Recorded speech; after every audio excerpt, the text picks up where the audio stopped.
டோபி ஸ்கூலுக்கு ஒரு புது டயர் எரேசர் கொண்டு போனான். அது பார்க்கறதுக்கு வித்தியாசமாவும் அழகாவும் இருந்துச்சு.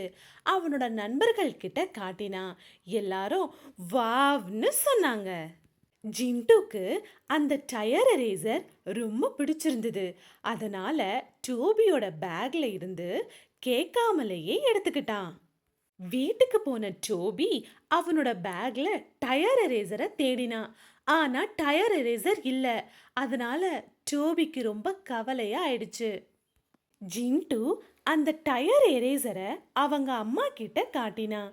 எனக்கு இது ரொம்ப பிடிச்சிருக்கு. அதனால டோபியோட பேக்ல இருந்து எடுத்துக்கிட்டேன்னு சொன்னான். அதுக்கு ஜிண்டுவுடைய அம்மா இது மாதிரி மற்றவங்களோட பெர்மிஷன் இல்லாம அவங்களோட பொருட்களை எடுக்கக்கூடாது. நீ டோபியோட பேக்ல இருந்து இந்த டயர் எரேசரை எடுத்திருக்க கூடாது. நாளைக்கு இந்த டயர் எரேசரை அவன்கிட்ட திருப்பி கொடுத்து மன்னிப்பு கேளு. நான் உனக்கு வேற வாங்கி தரேன்னு சொன்னாங்க. அடுத்த நாள் ஜிண்டு அந்த டயர் எரேசரை டோபி கிட்ட கொடுத்து மன்னிப்பு கேட்டான். டோபிக்கு அந்த டயர் எரேசரை பார்த்ததும் ரொம்ப சந்தோஷமா ஆயிடுச்சு. பரவாயில்ல ஜிண்டு, நீ மன்னிப்பு கேட்டதுக்கு ரொம்ப தேங்க்ஸ் அப்படின்னு சொல்லிட்டு ரெண்டு பேரும் சந்தோஷமா விளையாட போனாங்க. காலையில வானம் ரொம்ப இருட்டாவும் மழை பெஞ்சிட்டும் இருந்துச்சு. அன்னைக்கு டோபிக்கு பர்த்டே. டோபி கிளாஸ்ல ரொம்ப சோகமாவும் சந்தோஷமே இல்லாமலும் இருந்தான். அப்போ கிளாஸ் டீச்சர் வந்து மழை பெய்யறதுனால வெளியில இருக்கிற ப்ளே ஆக்டிவிட்டீஸ் எல்லாமே இன்னைக்கு கேன்சல் ஆயிடுச்சுன்னு சொன்னாங்க. அதனால டோபிக்கு அவனோட பர்த்டே ரொம்ப ஸ்லோவாகவும் போரிங்காகவும் போயிட்டு இருந்துச்சு. ஆனா டோபியோட நண்பர்கள் டோபிக்கு தெரியாம ஒரு சர்ப்ரைஸை பிளான் பண்ணி வச்சிருந்தாங்க. திடீர்னு கிளாஸ்ல இருந்த லைட் எல்லாமே ஆஃப் ஆயிடுச்சு. கிளாஸ் ஃபுல்லா இருட்டா இருந்துச்சு. டோபிக்கு ஒரே கன்ஃபியூஷனா இருந்துச்சு. கொஞ்ச நேரம் கழிச்சு லைட்ஸ் ஆன் ஆகும்போது ரூம் ஃபுல்லா லைட்ஸ், பலூன், பர்த்டே பேனர்ஸ்னு அட்டகாசமா இருந்துச்சு. டோபியோட ஃப்ரெண்ட்ஸ் எல்லாரும் ஹாப்பி பர்த்டே டோபி அப்படின்னு சொல்லி ஒரு கேக்கை கொண்டு வந்தாங்க. டோபிக்கு ரொம்ப சர்ப்ரைஸாகவும் ஹாப்பியாகவும் இருந்துச்சு. டோபிக்கு சோகமாக தொடங்கின அந்த நாள் மகிழ்ச்சியும் மறக்க முடியாத நினைவாகவும் மாறிடுச்சு. ஒரு அழகான சம்மர் டேல அப்பாவும் சிம்பாவும் பட்டம் பறக்க விடுற திருவிழாவுக்கு போனாங்க. வானம் நிறைய வண்ண வண்ண பட்டங்கள் பறந்துட்டு இருந்துச்சு. சிம்பா ரொம்ப சந்தோஷமா, அப்பா எனக்கும் ஒரு அழகான பட்டமும் நூலும் வாங்கித்தாங்கன்னு கேட்டான். அவங்க அப்பா ஒரு அழகான பட்டமும் நல்ல உறுதியான நூலையும் வாங்கி கொடுத்தாரு. அப்பாவும் சிம்பாவும் பட்டத்தை விட ஆரம்பிச்சாங்க. பட்டம் உயர உயர போச்சு.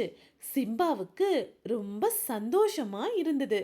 பிறகு சிம்பா சொன்னா, அப்பா இவ்ளோ உயரத்துல இருக்கு, நூலை அறுத்துட்டா இன்னும் உயர போயிடும்ல, மேகத்தையே தொடும். அதனால நூலை கட் பண்ணிடுங்கன்னு சொன்னான். அப்பா சிரிச்சுக்கிட்டே சிம்பா சொன்ன மாதிரி பட்டத்தோட நூலை அறுத்து விட்டாரு. பட்டம் கொஞ்ச நேரம் உயர போச்சு. ஆனா திடீர்னு ஆட ஆரம்பிச்சு தலைகீழா திரும்பி கீழே விழுந்துருச்சு. பட்டம் கீழே விழுந்ததுனால சிம்பா ரொம்ப சோர்வாயிட்டான். அப்பா ஏன் பட்டம் கீழே விழுந்துச்சு அப்படின்னு கேட்டான். அதுக்கு சிம்பாவுடைய அப்பா, சிம்பா நூல் பட்டத்தை தடுக்கல, காற்றுல நிலையா இருக்க நூல் தான் உதவுச்சு. நூல் இல்லாம பட்டத்துக்கு கண்ட்ரோல் இல்லாததுனால கீழே விழுந்துருச்சு. அதே மாதிரி தான் நம்மளோட வாழ்க்கையில குடும்பம், நண்பர்கள், விதிமுறைகள் இந்த எல்லாமே அந்த நூல் மாதிரி தான் நம்மளை உயர பறக்க வைக்கும். அதே சமயம் நம்ம தொலைஞ்சு போகாம பாதுகாக்கும் அப்படின்னு சொன்னாரு. அவங்க அப்பா சொன்னதை சிம்பா புரிஞ்சுக்கிட்டு அப்பாவை அணைச்சிக்கிட்டான். அதுக்கப்புறம் பட்டத்தை நூலோட சேர்த்து சந்தோஷமா பறக்க விட்டான். விஸ்பரிங் காடுகள்ல வானவில் ரோமங்களோட ஃப்ளிக்கர் அப்படின்ற ஒரு நரி வாழ்ந்துட்டு வந்துச்சு. பொதுவாவே அங்க இருந்த நரி இனம் சிகப்பு நிற ரோமம் கொண்டதா இருந்துச்சு. ஆனா இந்த ஃப்ளிக்கர் ரெயின்போ கலர்ல மின்னக்கூடியதா இருந்துச்சு. காட்டில இருக்கிற மற்ற விலங்குகள் எல்லாம் ஃப்ளிக்கரை பார்த்து சிரிச்சாங்க. நீ பார்க்கவே நல்லா வேடிக்கையா இருக்கியே அப்படின்னு சொன்னாங்க. ஃப்ளிக்கருக்கு அதோட நிறத்தை நினைச்சு ஒரே கவலை. அதனால தன்னோட நிறங்களை சேரால மறைக்கலான்னு முயற்சி செஞ்சுது. ஆனா ஃப்ளிக்கரோட ரோமம் இன்னும் பிரகாசமா மின்னுச்சு. ஒரு நைட்டு ஒரு பயங்கரமான புயல் காட்டை தாக்குச்சு. இருட்டுல விலங்குகளால தங்கள் வழிகளை கண்டுபிடிக்க முடியல. ஃப்ளிக்கரோட ரோமம் இரவு நேரத்திலையும் பிரகாசமா மின்னக்கூடியது. ஃப்ளிக்கர் மற்ற விலங்குகள் கிட்ட நான் மரங்களின் வழியா ஓடும்போது என்னுடைய ஒளியை பின்பற்றி நீங்க வாங்க அப்படின்னு அழைச்சுது. இப்படி ஒவ்வொரு விலங்குகளும் ஃப்ளிப்பரை ஃபாலோ பண்ணி பாதுகாப்பா தங்களுடைய வீட்டுக்கு போனாங்க. அடுத்த நாள் காலையில எல்லா விலங்குகளும் ஃப்ளிப்பர் கிட்ட உன்னுடைய நிறங்கள் தான் எங்களை காப்பாற்றுச்சு அப்படின்னு நன்றி சொன்னாங்க. ஃப்ளிப்பருக்கு அப்பதான் புரிஞ்சுது தன்னை வேறுபடுத்தி அழகாக்குனது தன்னுடைய கலர் தான்னு. ஒரு மாலை நேரத்துல மீனு டோபி கூட விளையாடுறதுக்கு காத்துக்கிட்டு இருந்தா.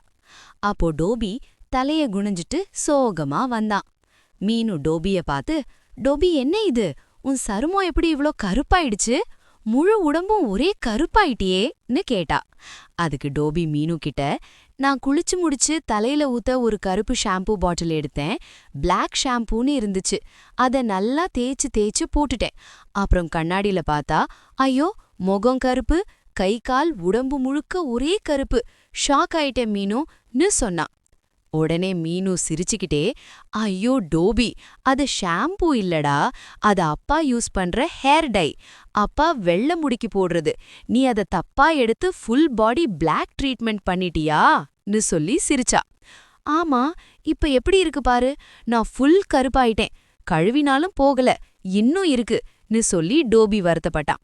அடுத்த தடவை பாட்டில ஃபுல்லா படிச்சு பார்த்து யூஸ் பண்ணு, இல்லாட்டி இது மாதிரி ஆயிடுவன்னு டோபி கிட்ட மீனு சொன்னா. மீனும் டோபியும் சிரிச்சுக்கிட்டே வீட்டிற்கு போனா. மீராவுக்கு பெயிண்டிங் பண்றதுனா ரொம்ப பிடிக்கும். ஆனா அவளோட குடும்பம் ஏழ்மையா இருந்ததுனால அடிக்கடி புதிய கலர்ஸ் எதுவும் வாங்க முடியாம இருந்துச்சு. ஒரு நாள் நைட்டு மீரா நல்லா தூங்கிக்கிட்டு இருந்தா. அப்போ ஒரு மேஜிக் பெயிண்ட் பிரஷ் மீராவோட கனவுல வந்துச்சு. நல்லா தூங்கிக்கிட்டு இருந்த மீராவுக்கு திடீர்னு முழிப்பு வந்துச்சு. அவ கனவு கண்ட அதே மேஜிக் கோல்டன் பெயிண்ட் பிரஷ் உண்மையிலேயே அவ பக்கத்துல இருந்துச்சு. மீராவுக்கு ரொம்ப ஆச்சரியமா இருந்தது. மீரா அந்த மேஜிக் கோல்டன் பெயிண்ட் பிரஷ்ஷை வச்சு நிறைய திங்ஸை வரைய ஆரம்பிச்சா. அவ வரைஞ்ச ஒரு ஒரு பொருளுமே உண்மையாவே அவளுக்கு கிடைச்சது. அந்த மேஜிக் கோல்டன் பெயிண்ட் பிரஷ்ஷை வச்சு பசிச்சவங்களுக்கு சாப்பாடையும் ஏழைங்களுக்கு துணிகளையும் தன் கிராமத்துல இருக்கிற குழந்தைகளுக்கு பொம்மைகளையும் அவ வரைஞ்சு அவங்களுக்கு உதவினா. ஆனா மீரா அந்த மேஜிக் கோல்டன் பெயிண்ட் பிரஷ்ஷை தனக்காக அவ பயன்படுத்திக்கவே இல்லை. மீரா அந்த மேஜிக் கோல்டன் பெயிண்ட் பிரஷ்ஷை மற்றவங்களுக்கு உதவி செய்யறதுக்காக மட்டுமே பயன்படுத்தினா. மீராவோட இந்த கருணைக்காக எல்லாருமே மீராவை நேசிச்சாங்க. எவ்வளவு மற்றவங்களுக்கு உதவி செஞ்சாலோ மீராவோட வாழ்க்கை அவ்வளவு அழகா மாறுச்சு. ஒரு பெரிய பள்ளத்தாக்குல நிறைய டிராகன்கள் வாழ்ந்துட்டு இருந்தது.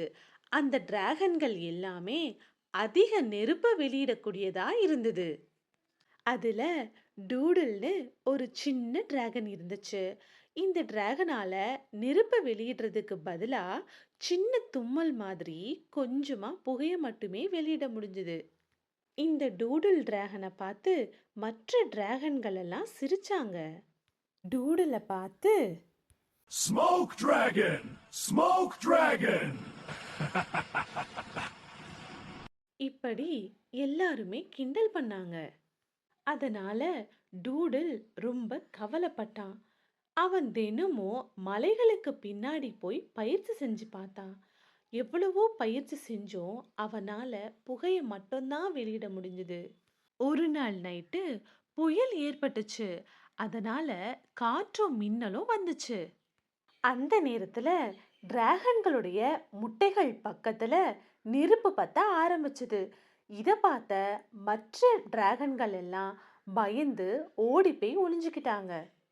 அப்போ முட்டைகள் பக்கத்துல நெருப்பு நெருங்கிறத பார்த்த டூடில் தன்னால முடிஞ்ச அளவுக்கு மூச்சை நல்லா இழுத்து ஒரு பெரிய புகைய வெளியேற்றினான்.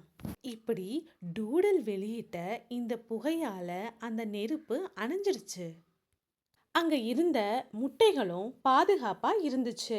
புயல் முடிஞ்சதும் அங்க இருந்த பெரிய டிராகன்கள் எல்லாம் சேர்ந்து டூடுல பார்த்து, உன்னுடைய புகை தான் முட்டைகளை காப்பாற்றுச்சு, நீ தான் எங்க ஹீரோன்னு சொன்னாங்க.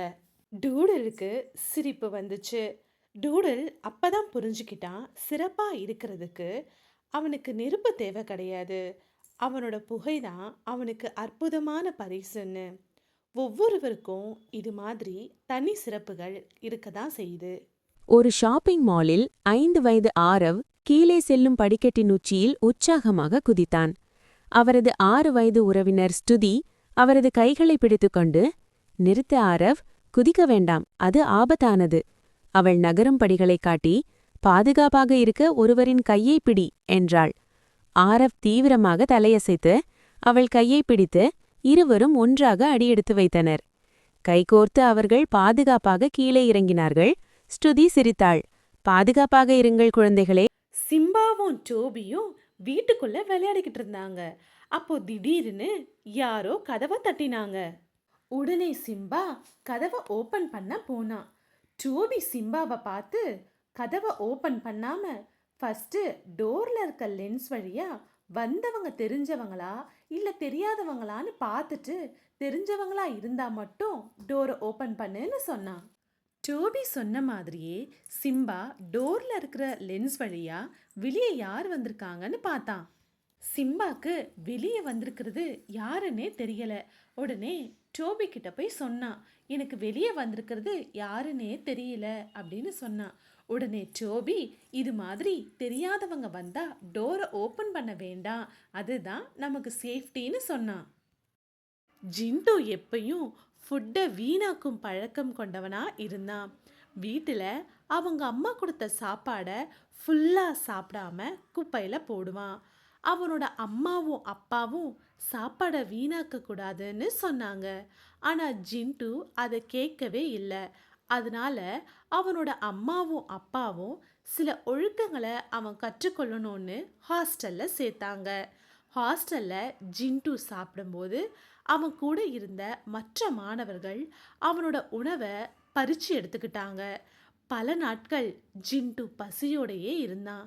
அப்பதான் வீட்டில் உணவை வீணாக்குனதை நினைச்சு வருத்தப்பட்டான். இனிமேல் ஒருபோதும் உணவை வீணாக்க மாட்டேன்னு முடிவு பண்ணான். நேர்மையின் பரிசு. ஒரு சிறுவன் பள்ளி முடிந்து வீடு திரும்பும்போது சாலையில் ஒரு பணப்பை கிடப்பதைக் கண்டான். அதில் நிறைய பணம் இருந்தது. அவன் அதை எடுத்துக்கொண்டு நேராக காவல் நிலையத்திற்குச் சென்று ஒப்படைத்தான்.